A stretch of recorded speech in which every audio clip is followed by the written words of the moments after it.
Price list orqali mahsulotlarni yuklash. Saytning chap menyusida omborlar bo'limini tanlang. Mahsulotlarni yuklash uchun yaratgan omboringizni tanlang. Price varaqni yuklab oling tugmasini bosing. Ochilgan oynada ustunlarni Price listdagi ketma-ketlik bo'yicha belgilang. Shablon uchun fayl namunasini yuklab oling. Fayldagi ustunlar tartibi muhim emas. Asosiysi ustunlar mosligi to'g'ri belgilash.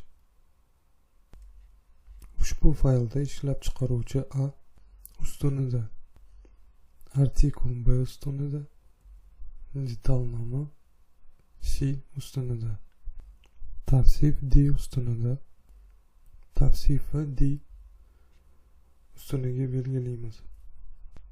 Miqdori I ustunida, bizda ham miqdor I ustunida turibdi. BU yoki yangi F ustunida turibdi. Ishlatilgan F ustunini tanlaymiz. Va narx G ustunida turibdi. Shuningdek, narxni G ustuniga belgilaymiz. Price listda yangi detallar uchun BU ustunida 0 qo'yiladi. Ishlatilgan detallar uchun esa 1 qo'yiladi. So'ng ko'rib chiqish tugmasini bosing. Price varaqingizni tanlang va narxni yuklab oling.